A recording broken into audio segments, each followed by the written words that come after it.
Good evening, everyone, and welcome. My name is Madison Neesmith, and I serve as the Associate Director of Programs and Development for the World Affairs Council of Charlotte. It's a pleasure to have you all with us tonight as we once again co-host the China Town Hall in partnership with the National Committee on U.S. China Relations. We're thrilled to kick off this evening with a very special local program featuring Jonathan Landreth. He's a journalist, writer, and editor specializing in China-U.S. media and culture. The theme of tonight's first discussion is Let's Talk About China, What Do We Know, and How Do We Know It? This promises to be an engaging and thought-provoking conversation and a build-up to the later conversation about the narratives, the information, and often the misconceptions surrounding China. Following this local session, we will all tune in to the national broadcast featuring a dynamic panel who will be diving into the first 100 days President Trump's China policy. We'll be sharing the link to this portion of the program in the chat monetarily, and you can also access it again at the end of this program so that you'll be able to join. We'll even leave this Zoom open to give you a couple extra minutes. Before we get started, I would like to take a brief moment to express our appreciation to our council corporate members. We're especially grateful for the support of our ambassadors, envoys, and diplomats whose names you'll see on the screen now. To explore the full list of our valued corporate members, please visit our website at worldaffairscharlotte.org. As the region's premier global education nonprofit and nonpartisan organization, we're committed to fostering a community of globally informed and engaged citizens. In that spirit, I wanted to make sure to highlight a few upcoming programs this spring that you don't want to miss. We have a timely discussion, private dinner, and luncheon on the digital threats and propaganda, how North Carolina and other states are targeted by foreign actors in collaboration with the Alliance for Securing Democracy. In June, we'll have a compelling visit with Ambassador John J. Sullivan, and he will talk about his new memoir, A Midnight in Moscow, a memoir from the front lines of Russia's war against the West. Additionally, looking ahead, we're excited to announce the 2025 World Citizen Award recipient, Chancellor Sharon Gaber of UNC Charlotte. We hope you'll be able to join us in honoring her on September 24th. To stay informed about all of our programs, events, and other initiatives, please be sure to follow us on social media and subscribe to our email updates. And now on to the main event. We're honored to welcome Jonathan Landreth for tonight's virtual program. In this interactive session, we'll reflect on what we think we know about China, how we've come to know it, and what might be missing from the broader conversation. Jonathan will offer his insights on how information on China is gathered, specifically in relation to his story and his professional development, how it's interpreted, and how sometimes it can be misunderstood, and how culture, media, and storytelling shapes our understanding beyond just the usual political and economic updates that we see on the news. This program is designed to be interactive, so please have your camera on if possible, and feel free to unmute yourself to engage with the rest of the audience and specifically with Jonathan. Jonathan is very eager to hear your thoughts and answer your questions that you may have. Without further ado, please join me in welcoming Jonathan. Thank you, Madison. Good evening, everybody. My name is Jonathan Landreth. I'm speaking to you from Brooklyn, New York, where I live. Please forgive any noise in the background. I live on a busy road. There will be an occasional motorcycle zipping past. I'd also like to thank the National Committee on U.S. China Relations for setting up these local opportunities to engage in discussion about China before the main event, the annual China Town Hall. I view this opportunity, which I've taken once before with a group in Canada last year, as essentially the warm-up act for the main event, where we'll be hearing from my friend and Wall Street Journal correspondent Ling Wei and the Hoover Institution's Matt Turpin and the Brookings Institution's Ryan Haas. These people are the real experts. I'm a journeyman journalist, and what I'm going to do in the next 20 minutes, for better or for worse, is to take you on a tour of my career. How did I become somebody who um, lives, eats, and breathes China all the time. As often as I've tried to escape it, it keeps coming back. It's a gift that keeps giving, understanding um, our greatest partner in the world, and now often seen as our greatest adversary. Um, so I'm going to share my screen. Some of these links are going to be available to you in the chat.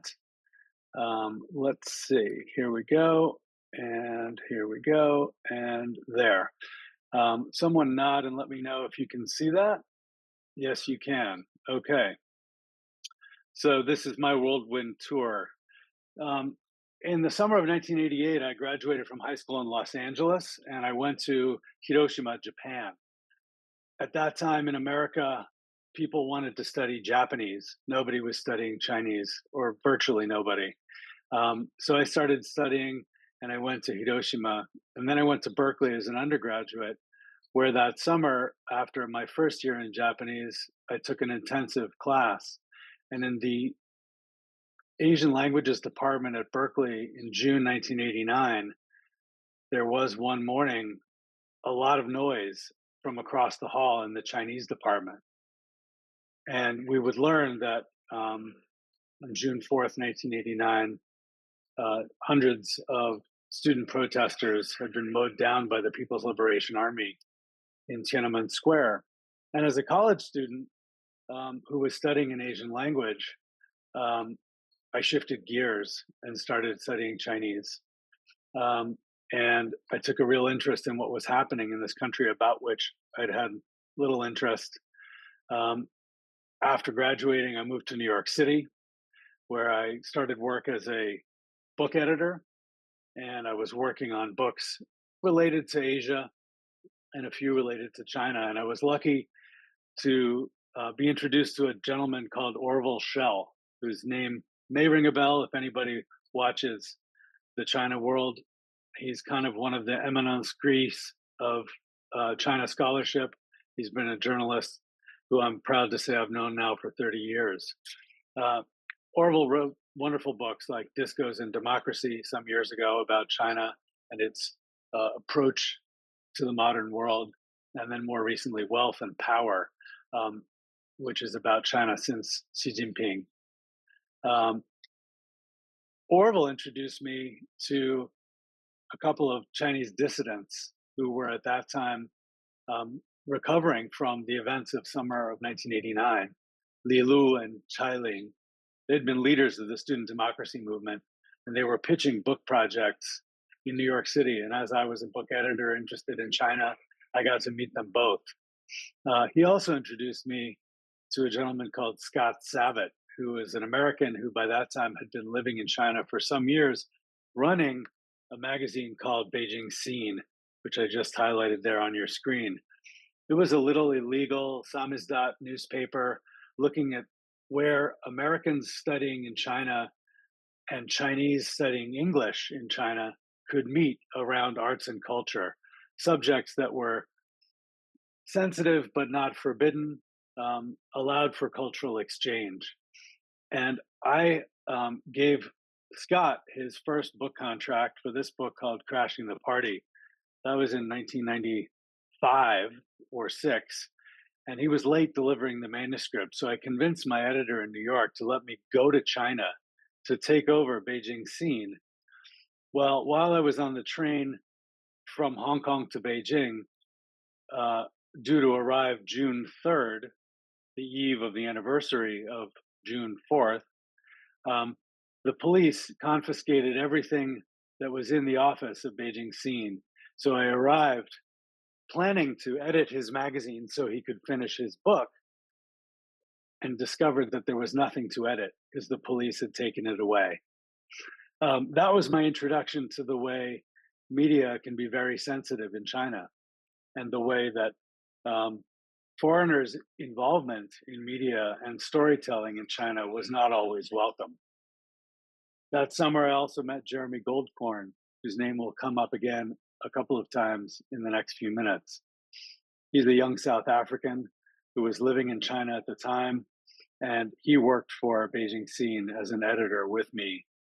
Um, I came home for a few months, whereupon I met Wang Dan, who was one of the other student leaders in the democracy movement.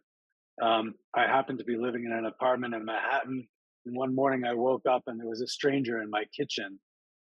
And before I threw a punch thinking he had broken in, I realized there was a camera crew from CNN in our living room because this man had just escaped China after having been imprisoned for his involvement in the democracy movement.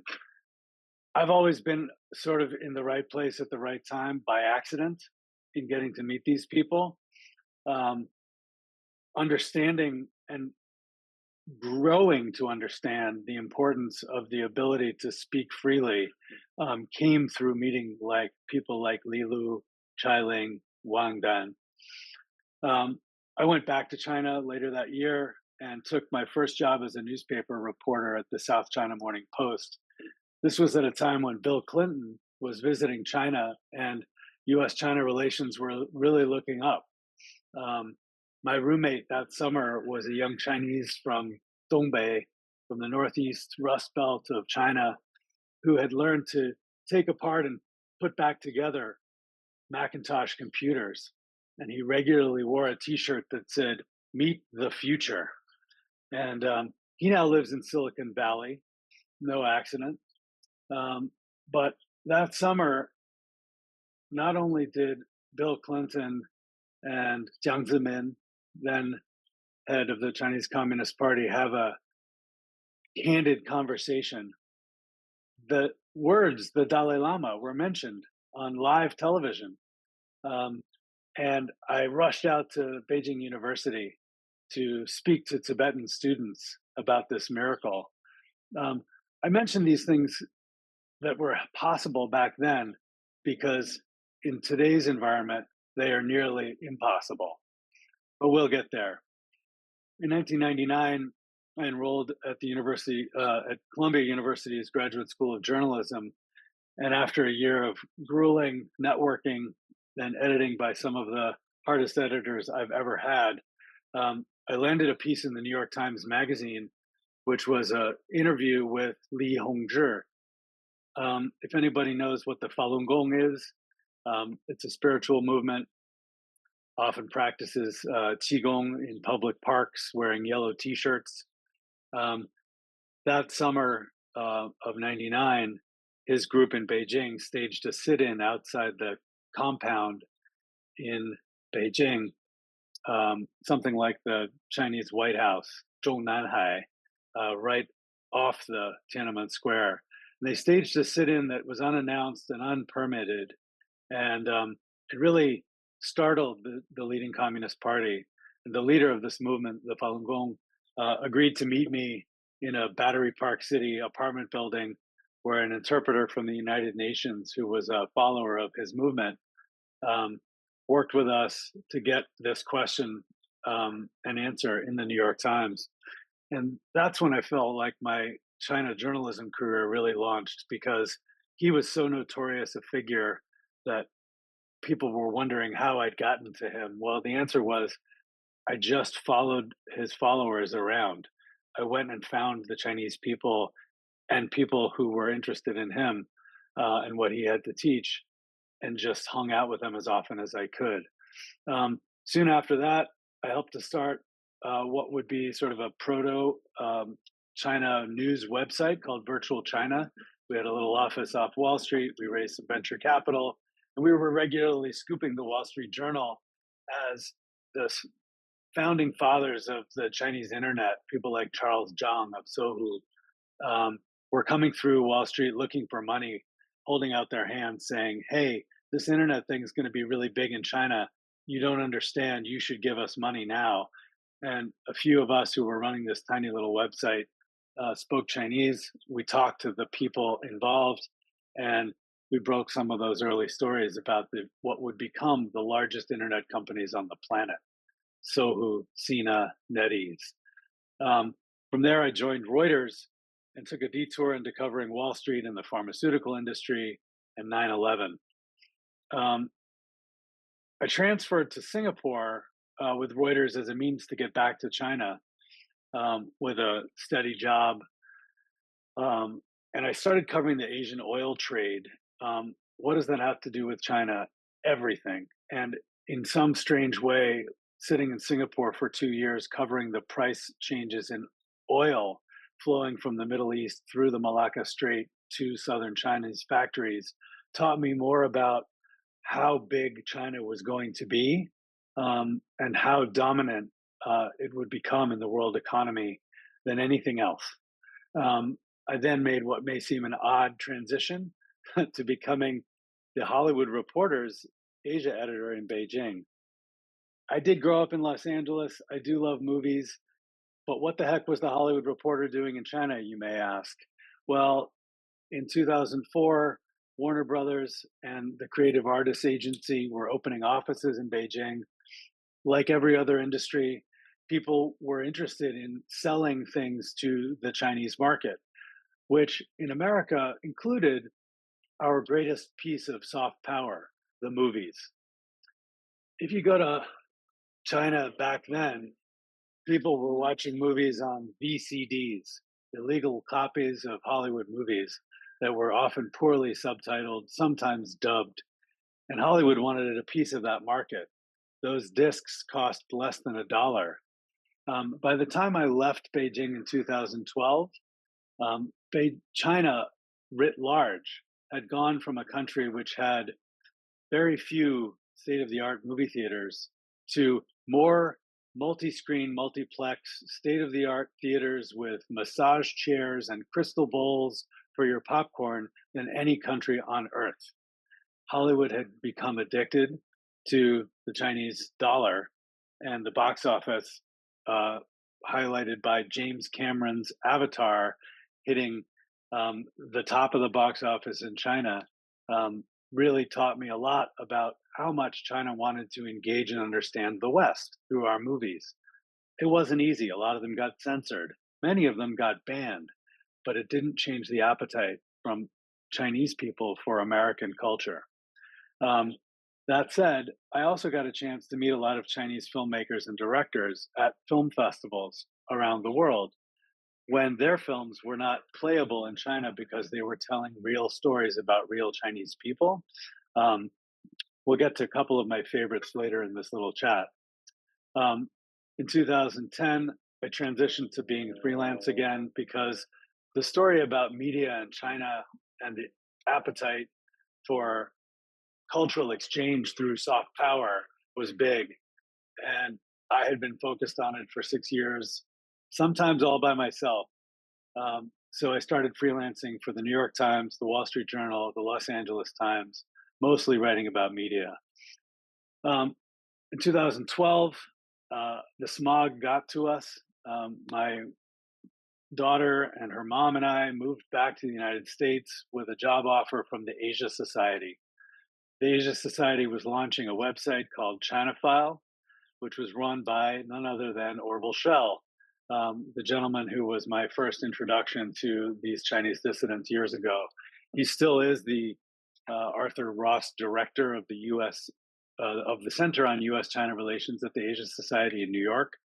Um, I ran that website with some colleagues. We created something called the China File Conversation, which I highly encourage you to go look at. Did it for 5 years. Um, the conversation was a forum, not unlike what I hope this will become in the next few minutes, where people from all walks of life, from all areas of expertise, from levels of experience, talked honestly about China. One of the highlights of my time at Asia Society was getting to interview Joshua Wong, who was the uh, Hong Kong democracy leader. Um, I left China File and moved over to working for Kevin Rudd, the former Prime Minister of Australia, again at Asia Society at the Policy Institute, as he set up the think tank across the hall. From there, I wanted to slow down. Daily journalism, quick deadlines, managing lots of people had tired me out.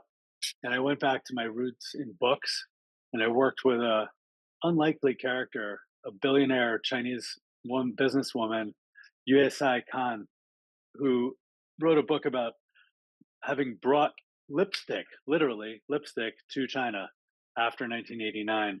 Very few people were willing to do business with China after what happened in Tiananmen. She hailed from there, had left during the revolution, grew up in Hong Kong, came to college in Hawaii, um, and the book we wrote together was about her journey, um, launching a cosmetics brand that she sold to L'Oreal, and then launching a media career that made her bigger than David Letterman and Oprah Winfrey combined. Um, the next transition couldn't have been stranger. I started working with Abduweli Ayub, who is a Uyghur educator and a linguist who'd gotten a Ford Foundation grant after his master's degree in linguistics at the University of Kansas. He went back to China, to his homeland in the far west, in a place called the Xinjiang Uyghur Autonomous Region. It's an area the size of Alaska. It's mostly desert. The people there are mostly Muslim. They live along the rim of this enormous area, and they have a culture that looks more to Mecca than it does to Beijing culturally. But they have rich, rich history. And Abdueli was in exile for having tried to start Uyghur language kindergartens in Xinjiang, for which he was imprisoned. So we've written a book together, me in the background, about what happened in Xinjiang just after Xi Jinping came to power, starting in 2012-13. Abdu'Ali spent some time in prison where he was very, very poorly treated. He escaped and now lives in Norway. Jeremy Goldkorn, who I met back in Beijing with Beijing Scene in 1997, had started a website called the China Project, which sadly is defunct, but whose archive you can witness and really delve into. And I became, in the background, an editor there, working with writers covering China in the world, people who were in Pakistan and Peru and Malaysia and London, writing about China's growing influence in the world. It was a wonderful project. It was a free website. We'll get to some of the other resources that I would encourage you all to turn to as you engage China more intensely. Which brings me to today. I went from working with one person who'd been imprisoned, a Chinese of Uyghur ethnicity, to working with another who was imprisoned, Michael Kovrig. Some of you will remember the story of Huawei CFO Meng Wanzhou being arrested in Vancouver in December 2018, and then the Chinese retaliating by picking up two Canadians, one of whom, Michael Kovrig, is my employer today. He works tirelessly for the International Crisis Group based in Brussels, where he's their Northeast Asia analyst. And we're working on his book about the U.S. China tech war and hostage diplomacy, a term which unfortunately is going to become more commonplace in our world as autocratic states take human bargaining chips in hopes of gaining things that they want. Michael was detained arbitrarily, illegally, when Meng Wanzhou was picked up under a U.S. Department of Justice indictment for doing business with Iran against U.S. sanction against U.S. sanctions and for fraud. That case resolved in a hostage swap in 2021, 3 years after he was imprisoned. So this book, which will come out sometime at the end of 2026, is something I tip for you guys to look out for. I now want to hear from you all. You know a little bit about me, how my journey has kept me focused on different aspects of China. I'd like to, by show of hands, I'm going to stop my screen share for a moment, ask you a handful of questions. And I'm just curious to know who you are. If you're willing to put your camera on or raise your digital hand, I'd be grateful. I want to know how many people of the 18 of us in this room have been to China. I see three. Counting me is four. Someone's going this summer. Fabulous. All right. So that's maybe five people. All right. That's interesting. How many of you speak Chinese? Show of hands. Okay. Great. There's a lot to learn. I'm presuming if you don't speak it, you don't read it, but I could be wrong. Anybody here read Chinese? All right. Fabulous. Um, Anybody here run a business that is reliant on China, whether for supply chain or customers? Okay, fascinating. I am not quite yet getting a picture of who you all are, so I'm going to leave it to the question and answer period to figure that out. But I'm grateful that you're here. The next little piece, and please by all means interrupt me at any stage to ask questions about what I've said thus far. Um, the next little phase, I'm going to share my screen again. Let's see. I teach supply chain at UNC Charlotte. Thank you for sharing that, Linda. I'm fascinated to hear what your questions are going to be when we get there, although I suspect our main event participants in the Chinatown Hall are going to be better prepared than I to answer that particular question. But I'm going to share my screen again and take you through what I hope will be some things you turn to. Um, what do we do? How do we understand China? This is this enormous country that a great number of folks of my parents' generation understood was a place that was starving, and so it required us to eat all of our dinner.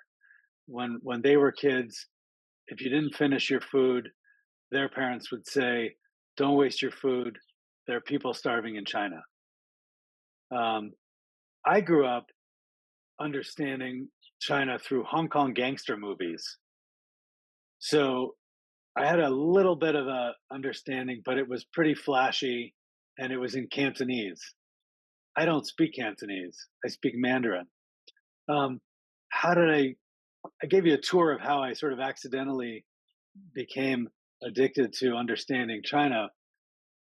How do I do it today? How do we understand what's happening in this fraught moment between our country, the United States, and that of the People's Republic of China? Um, Knowledge is power. The answer is to read a lot, read every day, and to listen, and to ask a lot of questions. So, what I'm going to do is share with you my favorite sources, um, how I stay on top of this story, and I will confess it's impossible to do it. You can't do it alone. You got to talk to a lot of people. But these are some of the resources that have learned to rely on. Right off the bat, one of my favorites is the Drum Tower podcast from The Economist. You do have to subscribe to it. It's worth every penny. You don't have to get the full annual subscription to the full Economist magazine. You can get just the digital description. And their correspondent, Alice Su, has these absolutely wonderful conversations. The latest episode is on the depths of the Chinese hacking in the United States infrastructure. This is something that, whether or not you're engaged in business with China, could, in theory, affect each and every one of us. Another one, Harvard's Belfer Center has hosted a podcast called Face Off, hosted by Jane Perlez, who was the New York Times bureau chief while I was in Beijing. I worked with Jane on a number of stories. She's doing a great job. Her latest episode, here's Orville Schell, my old mentor and boss, say something that's a little bit scary. Um, in an episode in which he runs through the history of the relations between the leaders of China and the United States, he said in public at the Asia Society just 2 weeks ago, I was sitting in the front row. He said, the best that he fears we can hope for at this point is a recession because the alternative, war, is much worse. That's not a very rosy outlook. Um, and Orville's somebody I've been following for 30 years. So um, I'm hoping that we're going to hear some other answers later on. But as someone who's an observer um, and not an expert, I can't make a guarantee. It's looking pretty dark. China File, the site that I was managing editor of at Asia Society, has, I'll point you to just one story that is really, really worth reading and is pertinent to every American interested in China today. It's a story by Charles Hutzler, who was our next host, Ling Ling Wei's former boss at the Wall Street Journal. He's a veteran China correspondent. Um, he was my wife's boss when he was at the Associated Press, when she was at the Associated Press in Beijing. We're a family of reporters. Um, the piece is on the legislative committee, the congressional committee that ended our era of engagement. Um, it's an astounding committee, which I will give you the link to further down this chain. But it really looks at the way that China and our competition and adversarial relationship with China is perhaps the only bipartisan issue today, um, up and down the aisle. Next is Politico's Phelim Kine. Phelim comes from a background in human rights advocacy. Um, as the China correspondent for Politico, he too has a rather dark prediction in this podcast, sorry, in this article link that I've just shared with you here, talking about a trade deal being increasingly unlikely given the personalities of the two people at the not yet at the table. The China Project, archived since it closed in November 2023, when our major backer pulled funding away from it. That's where you'll find a great number of amazing stories about how China has expanded its influence in the world. Um, my editor at Foreign Policy, for whom I just did a story earlier this spring about America's most senior legal scholar, Jerry Cohen. um, James Palmer, the editor there, is the China correspondent. He does an amazing job of summarizing what's important to pay attention to in the pages of Foreign Policy. If you have a even broader global interest, I highly recommend the China Global South project, run by an American called Eric Olander, who lives not in America, not in China, but in Vietnam, but used to live in China, speaks Chinese, and also lived in Africa for a long time. So this website is a really astounding collection of stories about the ways in which China is engaging the global South, Africa, Latin America, South Asia, Southeast Asia, and elsewhere. Um, how do we understand China without understanding what the Chinese themselves are saying if we don't read or speak Chinese? Well, there are tools for this. One of the greatest is Tracking People's Daily, which is run by an Indian scholar who translates the People's Daily in English with commentary every day.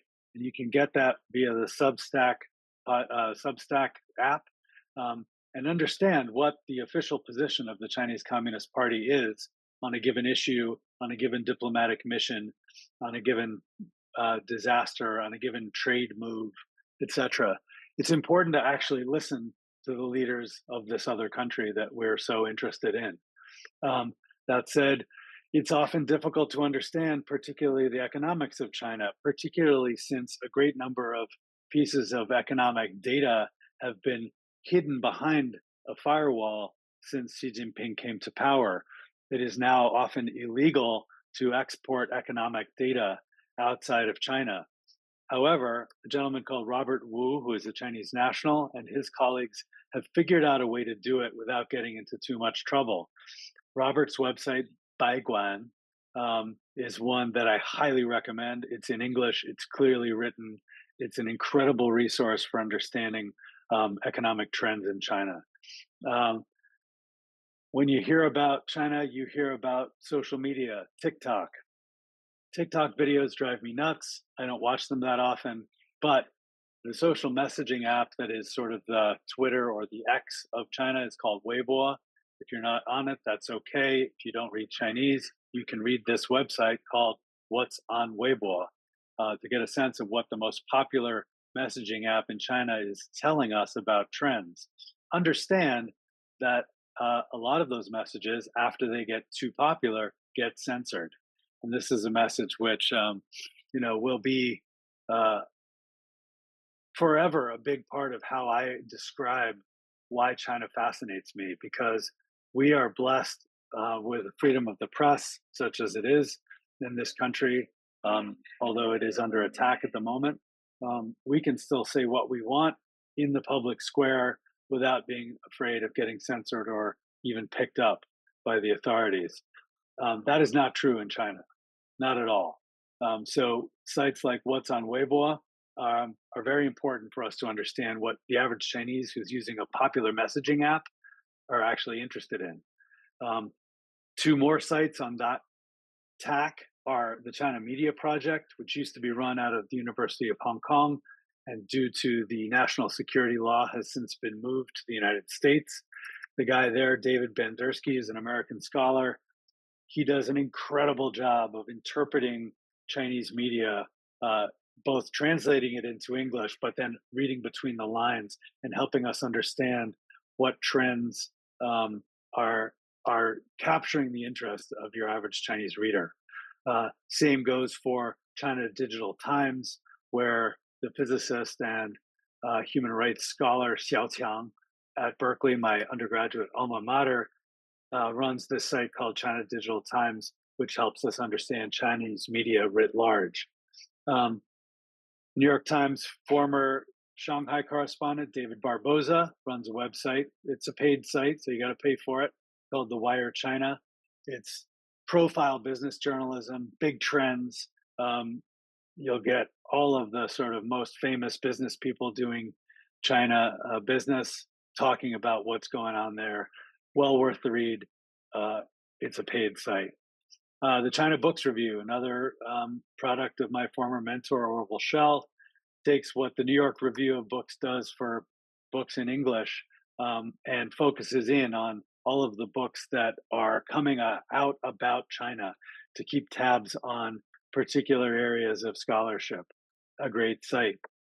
Um, Finally, the Rhyming Chaos podcast, another from my friend Jeremy of the China Project and formerly Virtual China. This is not China specific, but it's an important podcast to listen to at this moment. Um, Jeremy's a veteran China journalist who happens also to have grown up in apartheid South Africa down the road from Elon Musk. And what Jeremy is doing now is interviewing people from autocratic states where freedom of the press and freedom of expression and other um, characteristics of civil society collapsed. And he's getting the people from places like Myanmar, um, North Korea, uh, China, South Africa, Cambodia to reflect on what happened in their country and look for the rhymes and the echoes of what's happening in this country today. Um, in the background to all of that is the U.S. relations with China. So it's not a China specific website or podcast, but I highly recommend it as a listen. What else can you do if after you've read all this and your head is about to pop off? You can join fora like this one. Where to do that? Um, Obviously, the World Affairs Council of Charlotte has a great series of programs coming up. Go to them. Visit the Asia Society in New York or Washington, D.C., or San Francisco or Los Angeles. I think there might still be an office in Chicago. There are certainly international offices. Um, the Asia Society runs incredible programs about China, but also Asia and its relations with the United States writ large. The Council on Foreign Relations, another great place to visit. Our next guests both work at Brookings and Hoover, opposite ends of the political spectrum, but equally estimable and important intellectual viewpoints. on what's happening in the world related to China. And then, of course, the Carolinas are university rich, so you've got a lot of scholars and students. And I want to put in a big plug for students. I could never have done most of the work that I did as a journalist without young Chinese people who filled in the gaps where my Chinese failed, which it often did, who understood trends faster than I ever could because they're actually Chinese, who spoke better English than I will ever speak Chinese, and who were incredibly generous and curious both about America and who we are, but generous in trying to help me understand their country and their culture. Um, so, what can you do? You can lobby your lawmakers. The China File story I mentioned before by Charles Hutzler talks about this institution, the Select Committee on Strategic Competition between the United States and the Chinese Communist Party. It has this ominous title. It is a bipartisan committee. A lot of the momentum around trade sanctions and tariffs that we are seeing talked about in the press every day now comes from very serious discussion in this committee.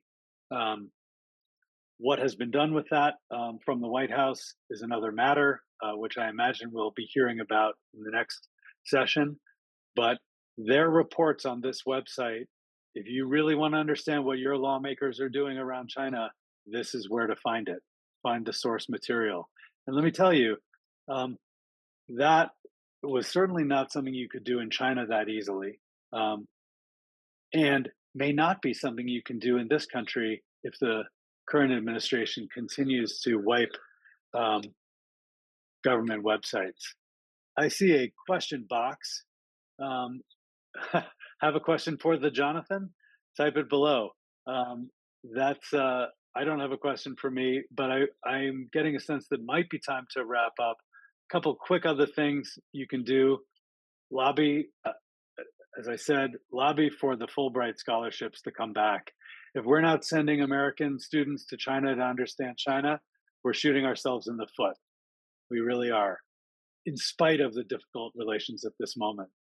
If we are making it more difficult for Chinese to study in this country, we're shooting ourselves in the foot. Next month, in a city near you, hopefully there's an art house movie theater. You can go see Jia Zhangke's new feature film called Caught by the Tides. This is a film by one of my favorite Chinese directors from my period as a correspondent for the Hollywood Reporter. Um, he's an amazing guy. We're the same age. He's from Shanxi province, from a poor background. And his movies, including this latest one, Caught by the Tides, really give you a sense of real Chinese life. It's not Hong Kong gangster movies. It's not Hollywood action blockbusters. They are art house films, but they're real people, real characters. And this one is amazing. It premiered at the Cannes Film Festival last summer, and it was shot over 20 years. So you will physically see the actors age with the film, and you'll see the city grow up behind them. It's an incredible movie. Go see it if you want to see China for yourself and you haven't had a chance to go. Um, Welcome Chinese students into your home. Learn to speak Chinese. I put a link to the Carolina Language Institute right there in this document. You too can go learn a little bit of Chinese. Um, there's another part of China that many people call Taiwan. The Taiwanese certainly do. Um, After one of the latest natural disasters there in the Carolinas, the government of Taiwan supported you. So my encouragement is support Taiwan back. That's my little plug for the Republic of China. Um, Keep your data secure. Our own FBI says that indeed Chinese hacking threats are real. There's an article from NPR. Read about it. Take care of yourself. Do your own reporting.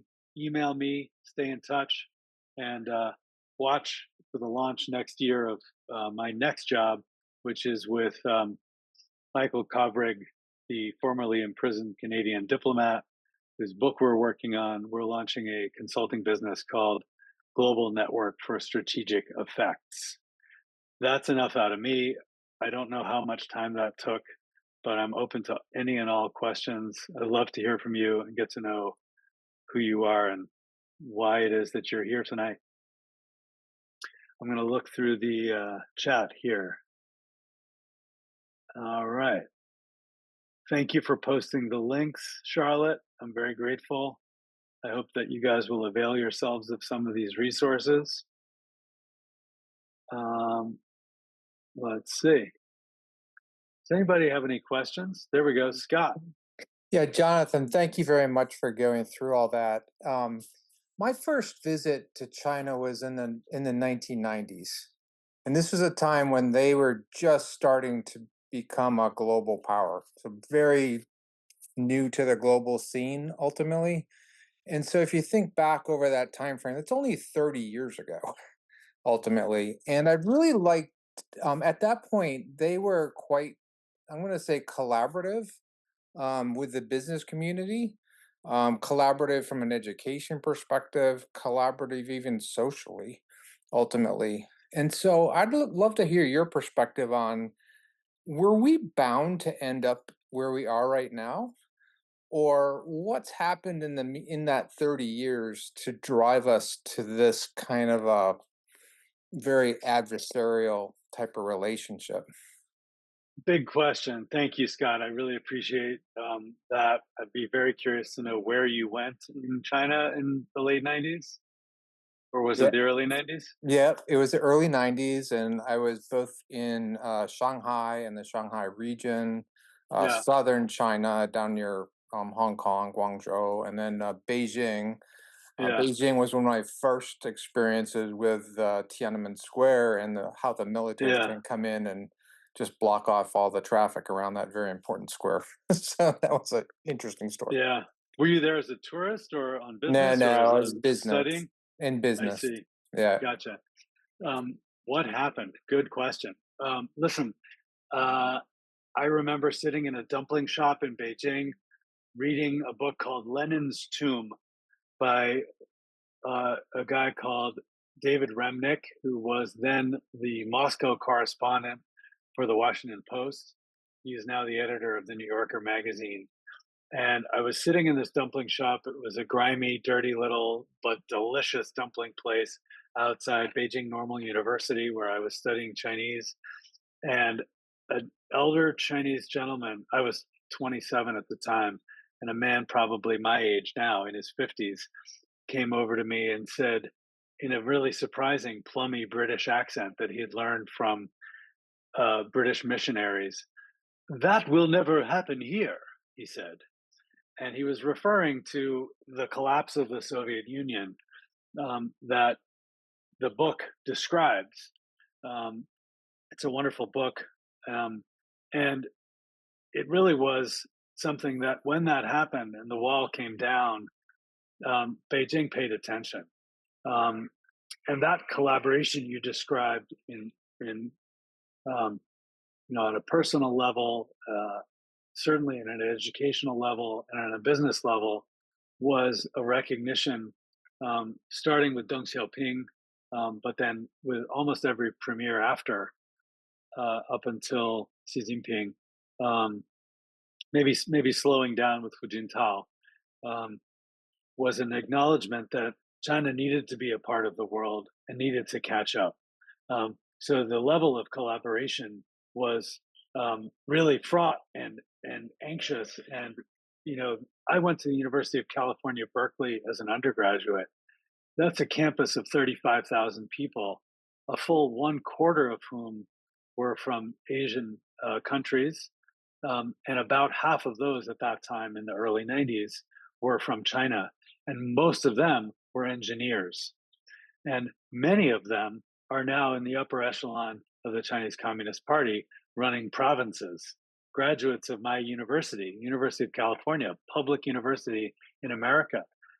And I applaud that in some strange way, in that the spirit of um, intellectual exchange, of recognizing that we're all human, that we rise together, was a spirit that was vibrant back then. My first roommate in Beijing was from this poor place in the northeast of China, and he'd learned to take apart Apple computers. Little did we know that Apple would move most of its manufacturing to China within about 5 years. You know, that collaboration and that thirst for American know how drew a lot of business away from our country, and drew a lot of interest in who we are as people. How had we succeeded? You know, um, I remember when the dollar was so strong in Beijing that even though I was 20 something and had no money, I could live like a king.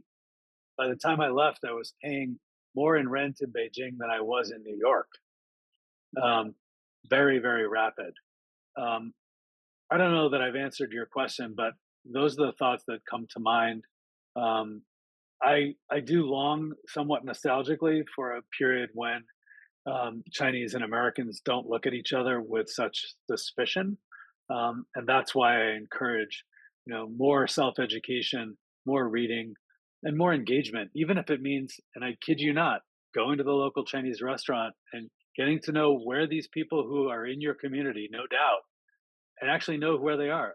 I'll never forget after 9/11, my wife and I moved for a couple of weeks I covered 9/11 for Reuters. So we were a little traumatized. And we went to her rural Michigan town where she was from. And we took her grandmother, who'd never left Michigan, out to lunch at the local Chinese restaurant. And we both spoke Chinese. So we spoke Chinese and ordered in Chinese in this little Michigan town. And the entire kitchen staff came out to see this strange bunch of Americans speaking Chinese in this little Michigan town, and they brought us the most amazing meal, and we got to know where they were from and how they had arrived there and where their kids were now going to college. um, that's a story that is true all over America, from big cities like mine to little towns, to vibrant, growing cities like Charlotte. um, there are Chinese immigrants who still believe in the American dream, but it's complicated for them because they're also worried about their relatives getting deported or getting picked up. Um, it's not a comfortable place to be at the moment. I've gone on too long. I see another question in the chat from Preeti Srinivasan. Thank you for your question. I'm originally from India, but have lived in the U.S. for over 20 years. Similar to the U.S., India has had a complicated relationship with China. It feels like India may have found the balance between maintaining economic ties while managing the competition or security tensions. Is there something to be learned from that? Oh, I'm sure there is. I'm afraid you're probably better equipped than I to answer it. I have embarrassing. I'm embarrassed to say I've never been to India, so my experience there is um, almost nil. But I did point to you in the list of links to a remarkable resource by an Indian called Manoj Kewalramani, and he runs this site called Tracking Peoples Daily. And there is right there for you an Indian's perspective on what it is that is important that is being said by the official press of the Chinese Communist Party. So there's definitely a lot to be learned from Manoj, who I've interviewed, and you can read my interview with him on my website. Um, he's an amazing resource. I did edit a young writer in Pakistan to the north, for a year or so at the China Project, um, and his teaching me about China's engagement with Pakistan as one of the crown jewels of China's Belt and Road Investment Initiative, really helped me understand the complexities of China's investment in the global South, but also in security considerations. So I'm afraid I haven't answered your question. I hope that some of these That was resources. extensive. I beg your pardon? There's a question from Ken and Karen first. If you can take Wonderful. that. Thank Hi. you. Hi, very, very interesting, Jonathan. Glad we can be here today. Actually, I haven't been to China, and therefore I did not raise my hand, but I have been to Taiwan, and I was there with the World Affairs Council, which is a major source for us for trying to keep up with the world around us. Um, I noted, and I read the Wall Street Journal a lot. I try to read about China. I'm sure I'm well underinformed, but I did wonder about your comment on the inside information on the economy of China, and because I always want to try to get a better sense of how well they are doing or not doing. And we get a lot of reports that they have a front that looks strong, but if you start digging in, there's a lot of weaknesses in behind the scene, and you don't have to answer all of them tonight, but I was just curious about that, and maybe I definitely will go to that source you gave us too. But thank you. Yeah, certainly. Thank you, Mr. First. I am um, remiss in that I, like you, am following China from afar. I have not been there in 12 years, but I am plugged into it remotely and through my sources all the time.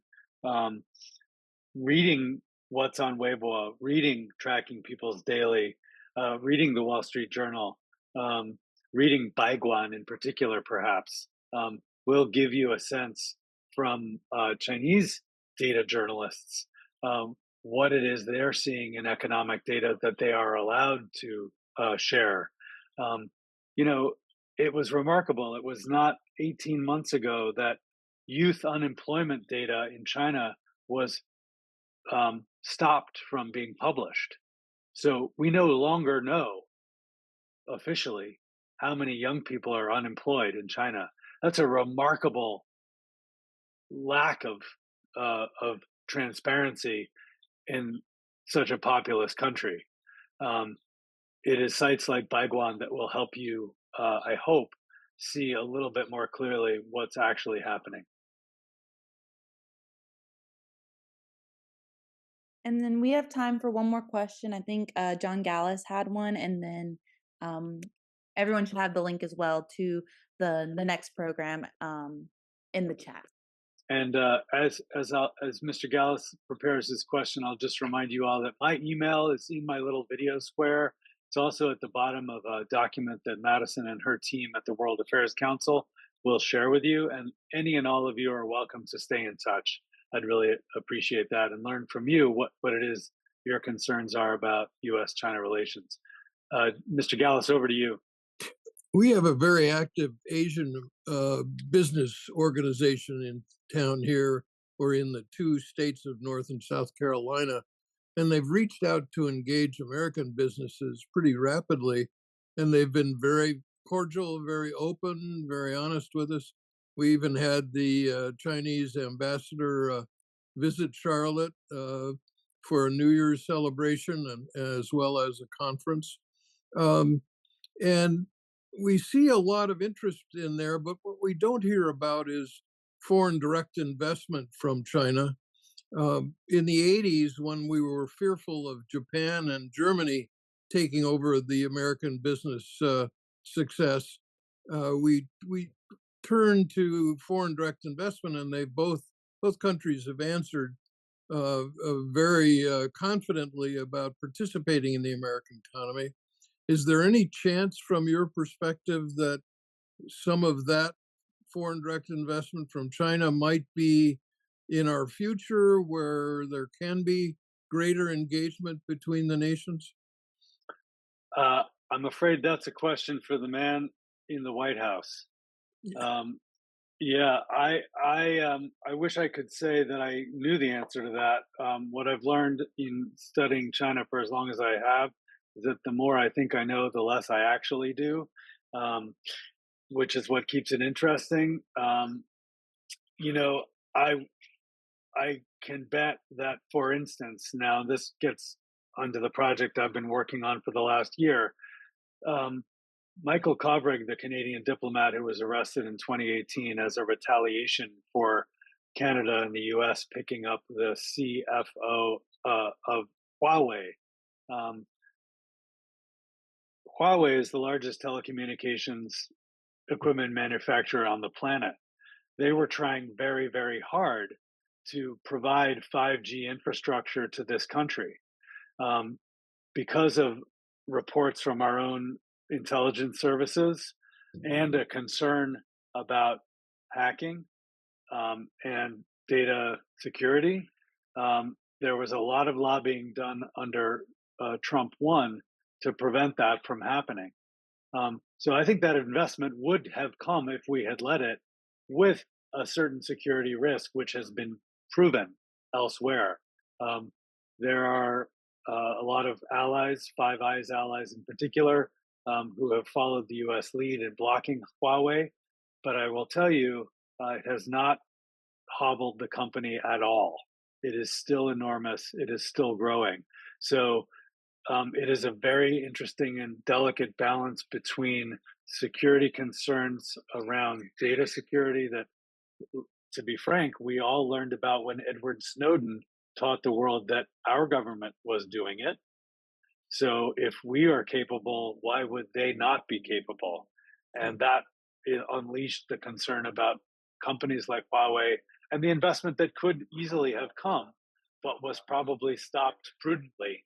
Um, I I can tell you from New York City's point of view that there's been a lot of investment in real estate and in the restaurant business, which I'm the great beneficiary of.